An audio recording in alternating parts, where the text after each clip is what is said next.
ఒక గిన్నెలో అర లీటర్ జున్ను పాలు వేసుకుందాం. అర లీటర్ నార్మల్ పాలు వేసుకొని కలుపుకోండి. ఈ రెండు పాలు మిక్స్ చేయడం వలన జున్ను సాఫ్ట్గా వస్తుంది.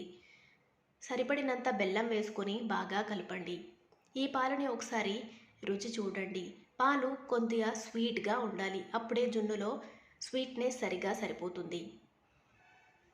బెల్లం మొత్తం కరిగే వరకు బాగా కలుపుకొని ఈ పాలని ఒకసారి ఫిల్టర్ చేసుకొని ఏంటైనా చెత్త ఉంటే తీసేద్దాం. తర్వాత ఇడ్లీ గిన్నె పెట్టుకొని అందులో సగం వరకు నీళ్లు పోసుకుందాం.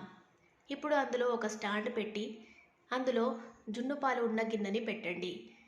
ఇప్పుడు ఆ పాలలో అర టీ స్పూన్ మిరియాల పొడి, అర టీ స్పూన్ యాలకుల పొడి వేసి కలుపుకుందాం. గిన్నెపై మూత పెట్టి ఇడ్లీ కుక్కర్ మూత కూడా పెట్టేసి మీడియం ఫ్లేమ్లో అరగంట సేపు ఉడికించుకోండి. మూత తీసి చూద్దాం.